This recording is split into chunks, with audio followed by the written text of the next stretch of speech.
대한민국의 어느 공사 현장. 어휴, 내가 미쳤지. 한국인들이랑 사업을 하려고 했다니. 저렇게 고지식하고 말도 안 통하는 사람들이랑 무슨 사업을 해? 저거 봐 저거. 공사 일정이 1시가 급한데 어딜 가는 거야? 이곳에는 미국 건설 회사 간부와 한국인 건설업계 사람들이 심각한 이야기를 주고받습니다. 처음에는 시일이 급하니 건축 일정을 최대한 앞당겨야겠다는 대화를 나누다가 갑자기 분위기가 험악해지고 맙니다.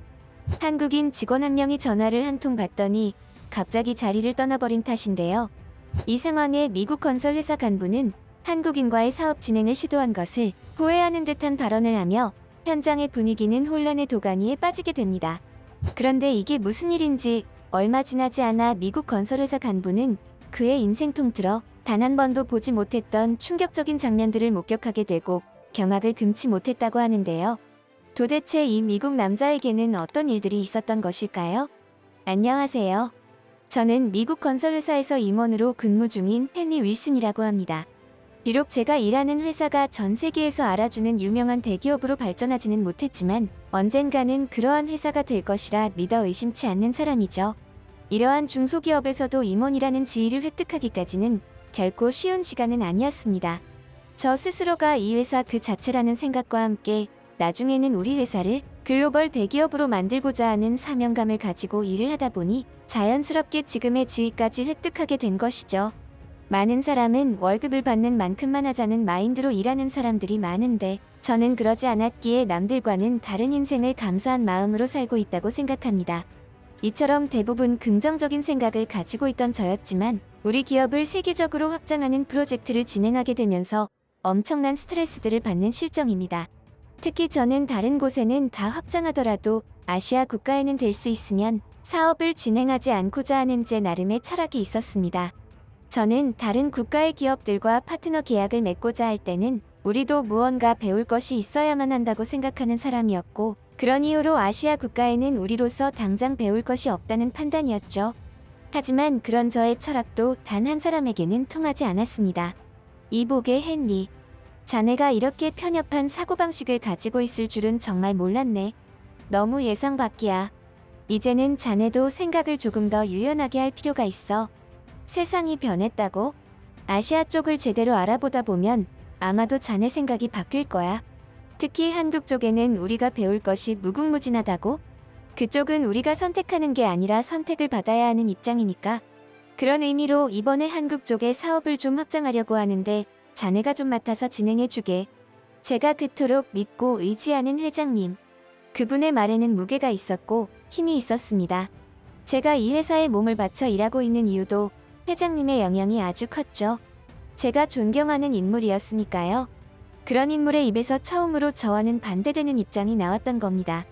솔직히 고민되기는 했지만 거절할 명분도 없고 어차피 이쪽 업계에서 큰 성공을 이루어내고자 한다면 지금의 시련은 이겨내야만 하는 숙제와도 같았기에 회장님의 제안을 받아들였죠. 제까짓 게 힘이 있나요? 까라면 까야지. 또 모르죠. 이 일을 근사하게 마무리시킨다면 저의 성공이 더 빠르게 다가오게 되는 계기가 될지도. 하지만 사업 파트너를 구하는 곳이 한국이라는 동방의 작은 국가라는 것이 조금은 마음에 걸리긴 했습니다. 한국은 최근 들어 영화나 드라마, 음악, 그리고 음식들이 세계적인 인기를 끌고 있어서 많은 사람의 호감을 받는 나라였습니다. 심지어 한국 입장에서는 그다지 달갑지 않은 러시아에서도 한국에 대한 이미지는 아주 긍정적이라고 하니까요. 하지만 저는 조금 다른 입장이었습니다. 한국에 유명한 건축가가 있는 것도 아니었고 유명한 건축물들이 있는 것도 아니었기에 한국의 건설업에는 별다른 관심이 없었거든요. 게다가 한국은 지금 정치적으로 치안적으로 몹시 불안정한 상태라고 생각했습니다. 그도 그럴 것이 시도 때도 없이 북한에서 위협을 가하는 실정이라 제3자인 외부인이 볼 때도 다소 불안감이 드는 그런 국가였으니까요. 그렇게 마지못해 방문하게 된 한국은 저에게 큰 충격을 선사해 주었습니다. 일단 공항의 디자인부터가 심상치 않았고 공항을 지은 자재들을 자세하게 살펴보니 값싼 싸구려 재질이 아니라 고급 재질로 이루어졌다는 것을 확인하는 순간 저의 입은 저절로 벌어지더군요. 아니, 한국에서 어떻게 이런 고급 재질로 건물을 지은 거지? 전쟁이 끝나지 않은 나라에서 이런 재질로 건물을 짓는다는 이야기는 듣도 보도 못했는데 회장님 말씀대로 내가 너무 편협한 생각을 했던 건가? 공항에서부터 감탄을 금치 못한 저는 한국에서 파트너로 협업할 기업을 찾기 전에 한 가지 더 확인을 하고 싶은 것이 있었습니다. 그래서 회사들을 컨택하여 만나기 전에 한국의 이곳저곳을 탐방하며 한국이라는 곳의 분위기와 정취를 살펴보기로 했죠. 서울이 한국을 대표하는 중심 도시였기에 서울부터 시작했습니다. 여러 가지 정보들을 취합해보았고 서울에서 관광객들이 자주 찾는다는 곳부터 다녀보았죠. 그러다가 서울 경복궁을 방문한 저는 너무 놀라서 두 눈이 휘둥그레지고 말았습니다. 뭐 이런 미친 건축물이 이런 식의 구조는 처음 봐. 아주 독창적이면서도 뭐랄까 너무 아름다워. 이게 한국의 역사와 문화를 그대로 반영해주는 건물이라는 거지? 이 경복궁이라는 건물을 보고 있자니 근처의 현대적인 빌딩들과 어우러져서 한국이라는 나라가 얼마나 역동적인 발전을 이룩했는지 한눈에 감이 오는 느낌이었죠. 아직 한국의 많은 곳들을 경험한 것도 아니었는데 벌써 이러한 감정을 느끼게 만드는 한국의 분위기는 정말이지 저에게 신선하고도 큰 충격으로 다가왔습니다. 이러한 한국의 건축물을 직접 눈으로 목격하니까 새로운 영감이 막 떠오르는 그런 느낌이었죠. 아, 확실히 회장님은 회장님인가? 이래서 한국에 대해서 그런 표현을 했던 거구만. 그런 면에서는 나라는 인간은 아직 멀었어. 우리 회장님 같은 안목을 키워야 해. 그래야 그분 발끝이라도 쫓아가지 않겠나? 한국의 이곳저곳을 다녀보며 한국 건축 기술들은 아직도 개도국 수준이라고 생각했던 저의 생각이 완전히 틀린 생각임을 깨달았습니다. 그래서 저는 한국에서 비즈니스를 확장하게 되면 분명하게 배울 것들이 있다는 생각이 들었죠. 또한 사업을 진행하면서 다음에 큰 유종의 미를 거둘 것이라는 확신이 생겼습니다. 그러한 결단을 내리자 저의 행동과 판단들은 거침이 없었습니다. 한국에 존재하는 건축회사들을 조사하고 알아보았고 그중 몇 군데와 직접적인 컨택을 통하여 계약까지 진행하기에 이르렀죠. 하지만 아직은 그들을 확실하게 믿을 수는 없었기에 덜컥 대규모 프로젝트부터 시작하기는 부담스러운 게 사실이었습니다. 그래서 첫 시작은 작은 건설건에 대하여 1차적인 단발성 계약을 맺게 되었죠. 그런 저의 결정은 어쩌면 탁월한 결정인지도 모르겠다는 생각을 얼마 지나지 않아서 하게 되었습니다. 긍정적인 이야기는 아닙니다. 오히려 몹시 부정적인 이야기죠.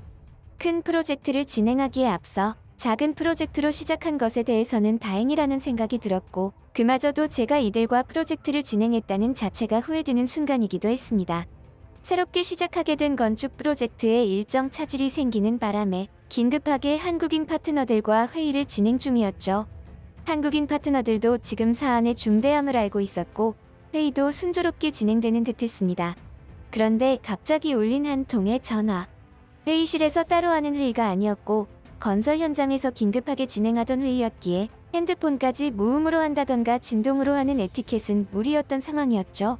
그런데 전화를 받던 한국인 파트너 직원 중 한 명이 갑자기 느닷없이 회의 구역을 벗어나더니 현장을 떠나버리고 말았습니다. 급한 일이 생겨서 이 근처에 잠깐만 가야겠다며 말이죠. 게다가 현장에서 필요한 굴착기를 가지고 말입니다. 어휴, 내가 미쳤지. 한국인들이랑 사업을 하려고 했다니. 저렇게 고지식하고 말도 안 통하는 사람들이랑 무슨 사업을 해? 저거 봐 저거. 공사 일정이 1시가 급한데 어딜 가는 거야? 저는 순간적으로 욱해서 우라통이 치밀어 오르더군요. 일정이 틀어져서 자칫 잘못하면 엄청난 손해를 입을 수도 있는 판국인데 공사 현장 기계까지 가지고 개인적인 일을 하러 근무지를 이탈하다니. 이건 미국의 건축 현장에서는 있을 수도 없는 일이었습니다. 처음에는 한국인 파트너 중에서 일부가 틀어진 일정 때문에 저에게 불만을 표출하는 것이라 생각했습니다. 일종의 시위나 불만 표출 방식으로 이러한 짓을 하는 것이라고 말이죠. 역시는 역시라는 생각이 들었습니다. 한국이라는 작은 동방의 아시아 국가에서는 이러한 건설업에서 체계라든지 시스템들이 완전히 자리 잡혀 있지 않은 후진국이라서 이러한 일들이 생기는 것이라 생각했죠. 그래서 저는 결국 한국과의 대규모 프로젝트를 진행하는 것을 포기하기에 이르렀습니다. 건설업의 특성상 서로의 신뢰가 가장 중요한데 이런 식의 무책임한 행동을 하는 한국인들과의 협업은 진행할 수가 없었죠. 그 어떤 신뢰도 생기지 않았으니 그 어떤 사업도 함께할 수 없다는 판단이었습니다. 결국 저는 이러한 일들에 대해 회장님에게 보고하기에 이르렀죠. 하지만 회장님의 반응은 의외였습니다. 아니, 한편으로는 아직도 저들에게 희망을 가지고 계신 건가? 라는 생각이 들 정도였죠. 그 회사는 나도 잘 아는 회사인데 그 사람들이 그런 무책임한 행동을 할 리가 없어. 자네가 혹시 뭔가 오해를 하는 게 아닌가? 제대로 파악한 거야? 너무 섣불리 판단하지 말고 무슨 일인지 자세히 알아봐. 그러고 나서 판단하더라도 늦지 않으니까. 이런 식으로 부사장인 저보다 한국을 더 챙기는 듯한 회장님에게 서운한 마음이 들 정도였습니다.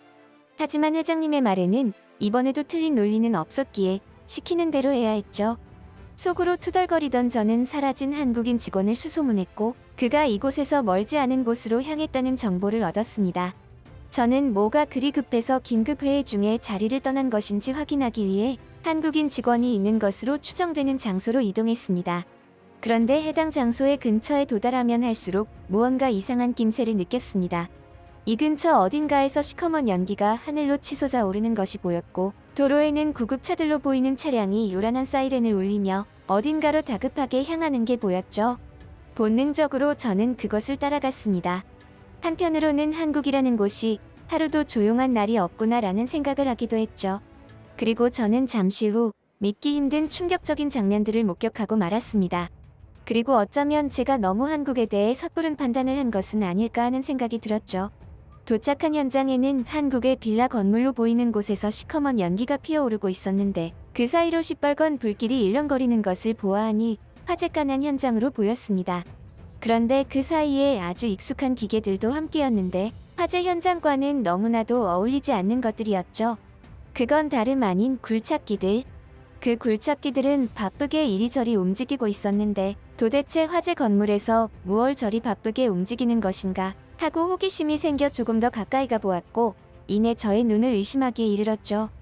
해당 굴착기들은 빌라에서 미처 탈출하지 못한 고층의 사람들을 안전하게 아래쪽으로 대피시키고 있었던 것입니다.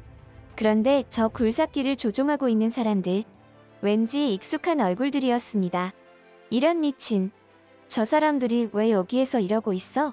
알고 보니 조금 전 공사 현장에서 바쁜 공사 일을 내팽개치고 이곳으로 온 한국인 직원이 인명구조 활동을 하고 있었던 것입니다. 원래는 이곳에 있던 한 대의 굴착기로 소방구조대가 오기 전까지 구조 작업을 하고 있었으나 신고 이후에 다른 근처 건물들까지 불이 번지며 인력이 부족해졌고 그는 동료 굴착기꾼들에게 이를 알려 근처에 있는 우리 굴착기 기사가 호출되었던 것이죠. 다행스럽게도 추가 소방구조대가 도착하기 전까지 최대한 구조 작업을 해놓아서 인명피해는 없었다고 했습니다. 도대체 한국인들은 어떻게 생겨먹은 사람들이지? 솔직히 저는 부끄러웠습니다. 이런 일을 하고 있을 줄은 상상조차 하지 못했기에 저는 그저 저들이 제 말을 듣지 않고 우리의 비즈니스를 최우선으로 생각하지 않는 저들과는 사업을 같이 하지 못하겠다는 생각만 했는데 그건 저의 완전한 오해였죠. 결국 저는 그 이후로 그들과 기분 좋게 손을 맞잡고 파트너 계약을 맺고 큰 사업들을 이어나갔습니다. 그리고 그 선택은 아주 탁월한 선택이었음을 시간이 증명하고 있죠. 현재도 한국에서 지내고 있는 저는 한국의 매력에 아주 제대로 빠져버리고 말았습니다.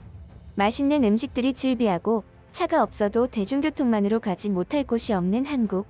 그럼에도 불구하고 없는 것이 없을 정도로 전 세계를 함축해 놓은 듯한 모습들에 적응되다 보니 이제는 다른 나라에서 생활하는 것이 불편해질 정도였죠. 심지어 제 모국인 미국에서조차도 하루는 그 당시 굴착기 기사에게 물어본 적이 있습니다. 그때는 대체 무슨 생각으로 그런 선택을 할 수 있었느냐고. 제가 그 일을 빌미로 사업 계약을 파토내면 어쩌려고 그랬느냐고. 그리고 돌아온 그의 대답에 저는 한없이 고개를 끄덕일 수밖에 없었죠. 다시 그때로 돌아가더라도 저는 똑같은 선택을 했을 겁니다. 아마도 제가 아니라 다른 한국인이었어도 그랬을 테니까요. 물론 사업도 중요하긴 하죠. 하지만 그보다도 중요한 게 사람 목숨 아니겠습니까? 분명히 살릴 수 있는 사람인데 그러지 못한다면 얼마나 슬픈 일이겠어요? 우리가 하는 일도 어쩌면 그 일과 크게 동떨어진 일은 아니지 않습니까? 결국에는 우리도 사람들이 편안하게 잘 지낼 곳을 만드는 사람들이니까요.